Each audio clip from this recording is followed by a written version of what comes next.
Yes, I was with my client, the applicant in these proceedings, Nnamdi Kanu, on the 3rd of June this year. I led my friend here, my learned friend, to see Nnamdi Kanu on the 3rd of June 2023 at the DSS facility.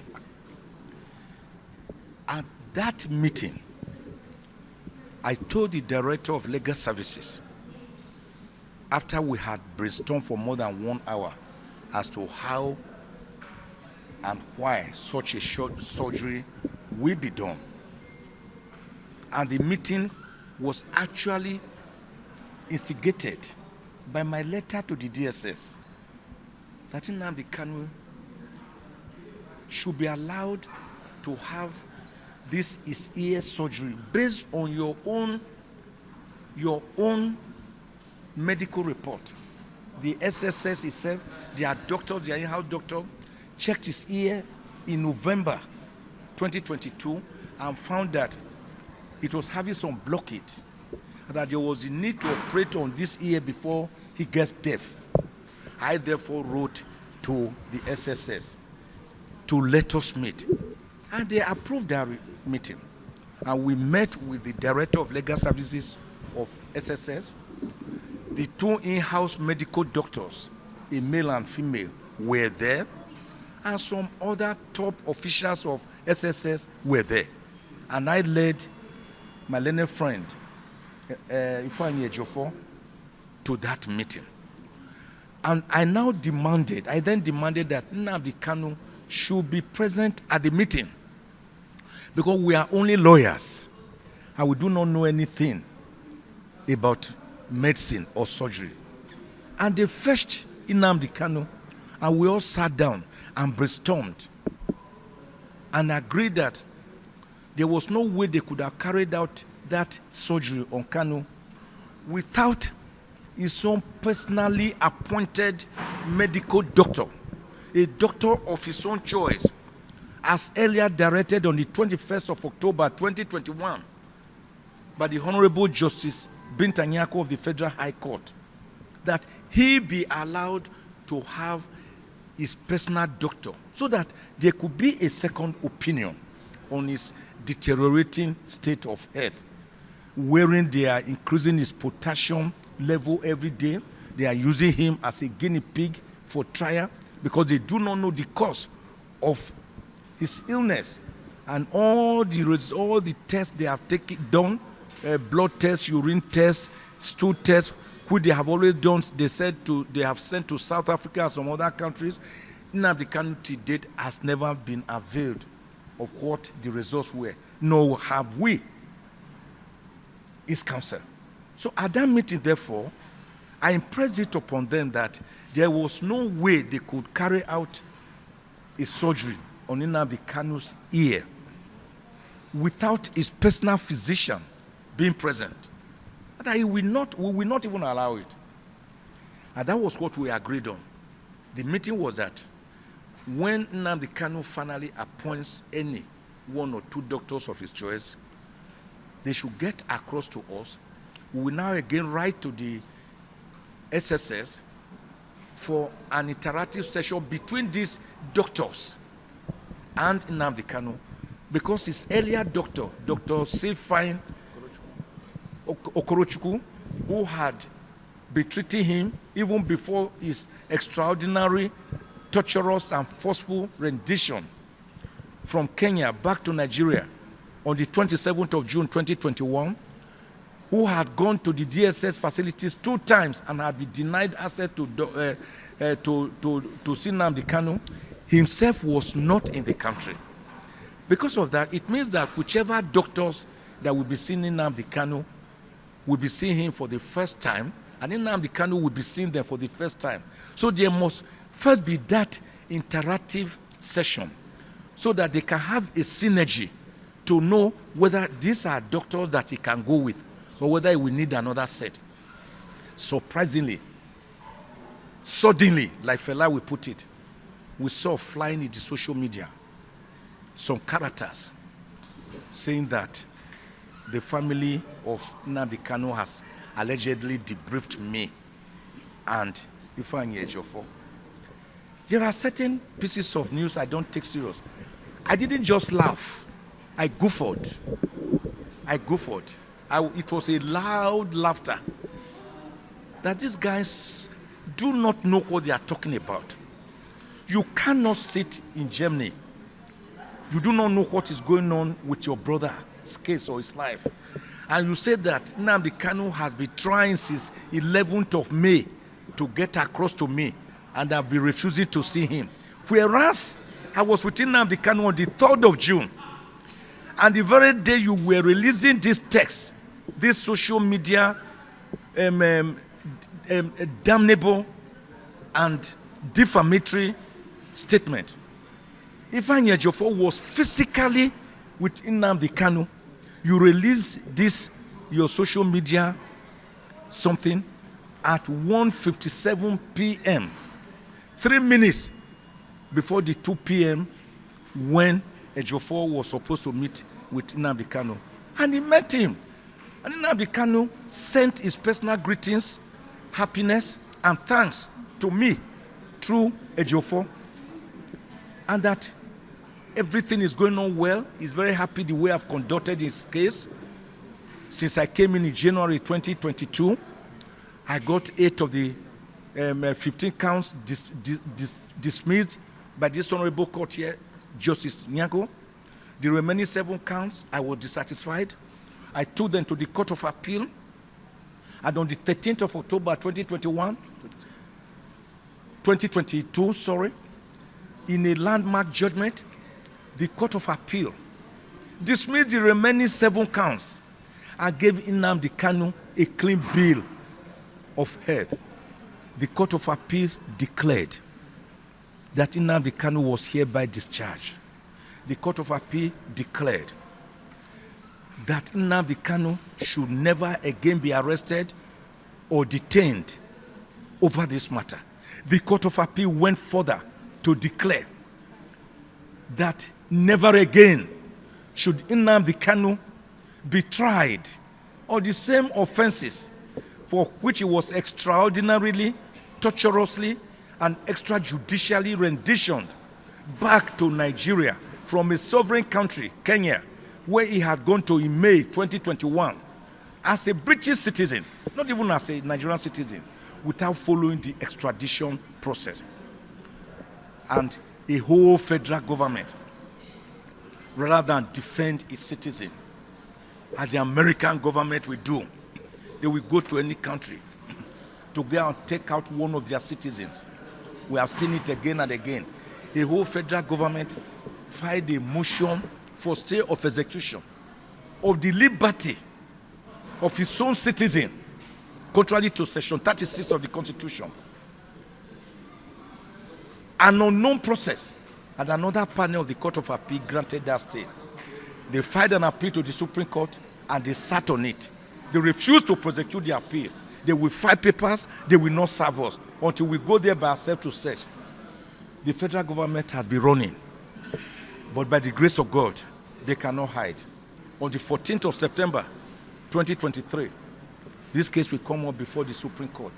Nnamdi Kanu will secure his freedom. The Court of Appeal made it clear that the acts of the federal government were egregious and they breached Nnamdi Kanu's fundamental rights. And I should never again be detained or tried on the same offenses. The federal government has not abided by that decision. The federal government has not abided by the ruling, the judgment of the United Nations Human Rights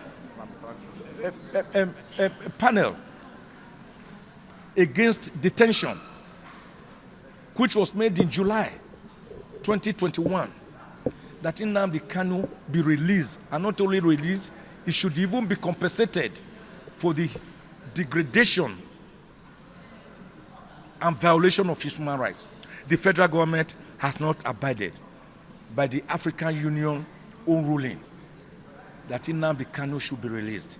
The federal government has not abided by the decision of the Umuahia Federal High Court, sitting at Umuahia, that the detention of Nnamdi Kanu was illegal, unconstitutional, and that he be released immediately. And indeed, awarded 500 million naira damages against the federal government and in favor of Nnamdi Kanu. They have not abided by that decision. They continue to go to play the same roulette like a yo-yo, that Nnamdi Kanu jumped bail. And evidence available shows that Nnamdi Kanu did not jump bail. That when he was arraigned on the 23rd of December 2015, this court, Justice Binta Nyako, granted him bail. On the 25th of April 2017, about 1.5 years later, Nnamdi Kanu was enjoying this bail in the country, in this place called Nigeria.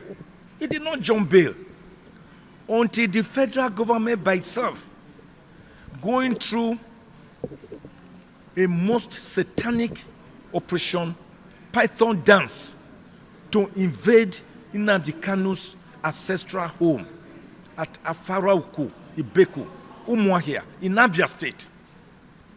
And in that operation, non-provoked operation, they mowed down, they killed 28 unarmed and innocent Nigerians. Nnamdi Kanu barely escaped with the breath of his life by providence, by an act of God. The father, Eze Kanu, never recovered from this atrocious, inhuman invasion. He died. And the mother never recovered, and she died.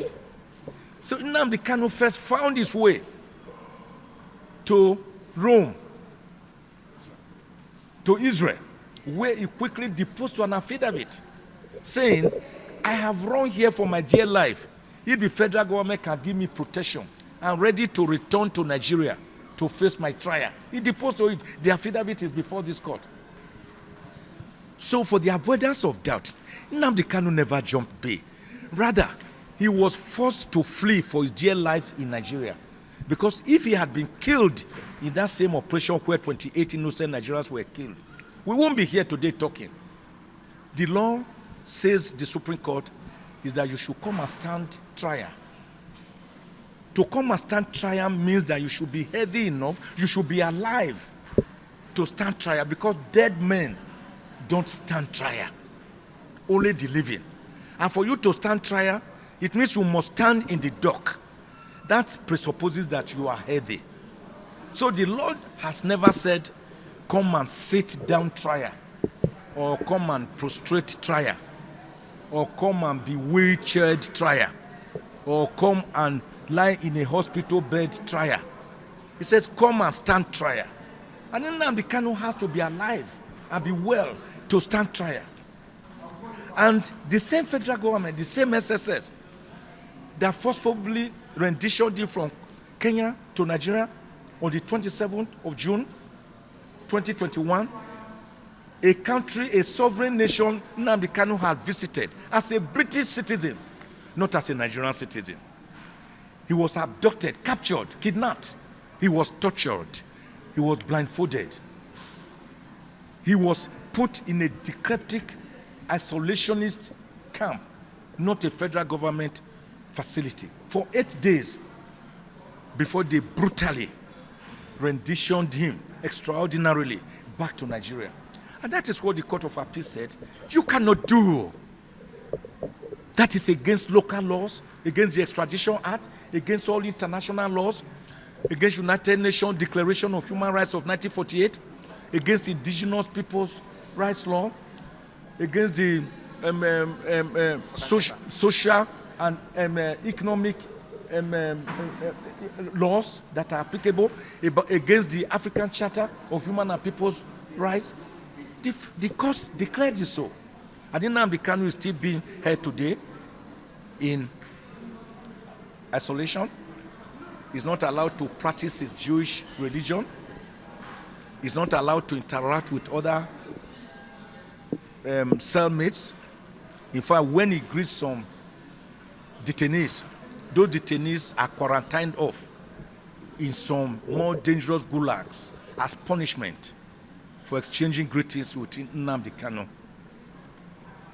So, he's there being tortured, dying by installments, apart from the ear surgery we are now requesting for.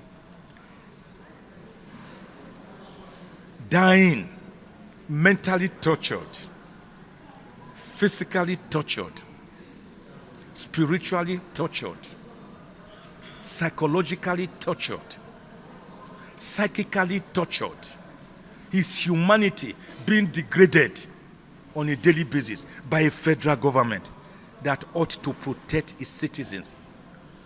What has Nnamdi Kanu done wrong? Nothing. No court has convicted him of doing anything wrong.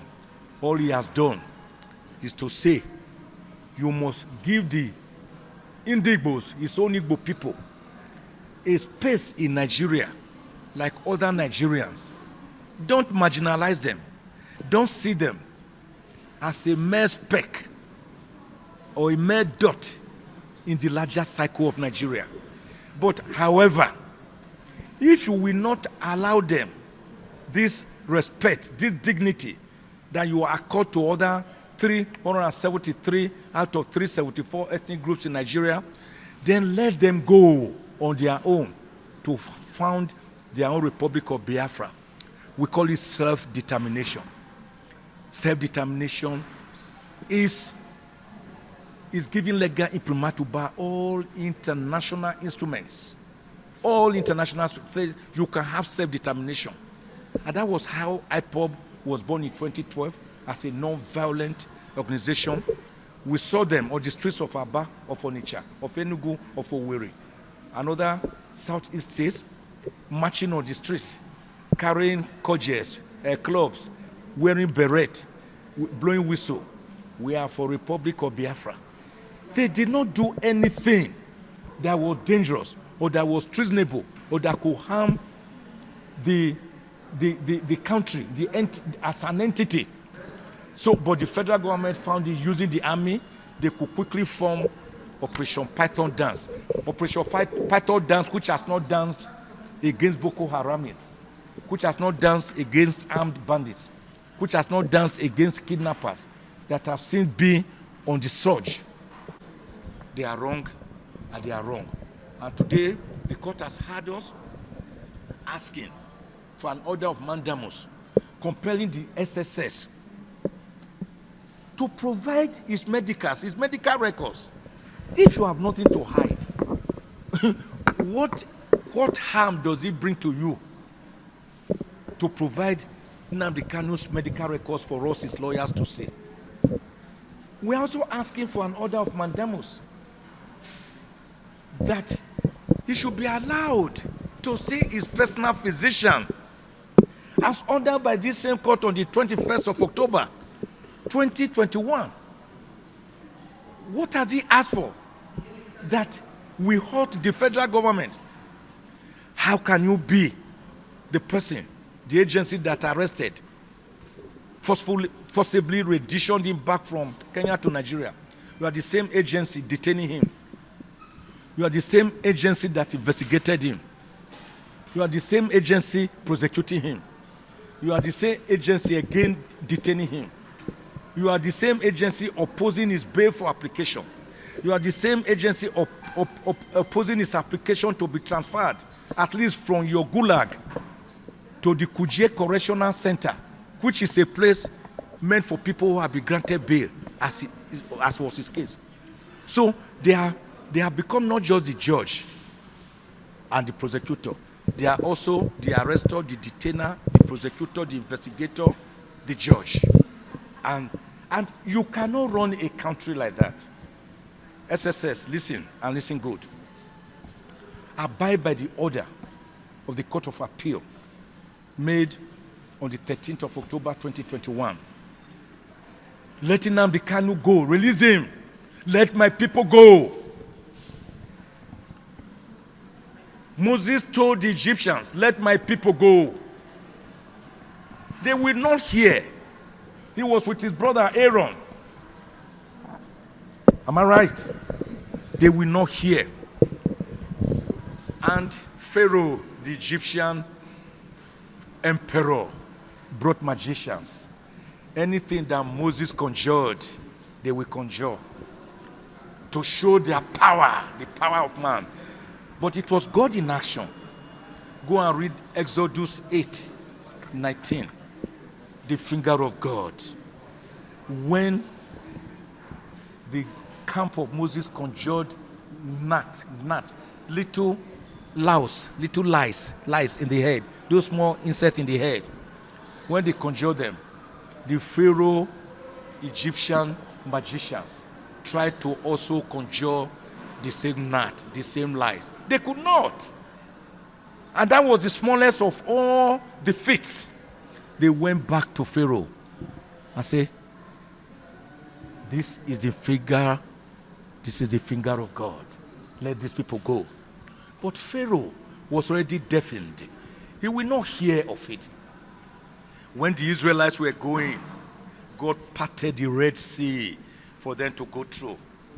And then the Pharaoh army with chariots and charioteers, they came steaming, pursuing the Israelites. And God closed the Red Sea for them.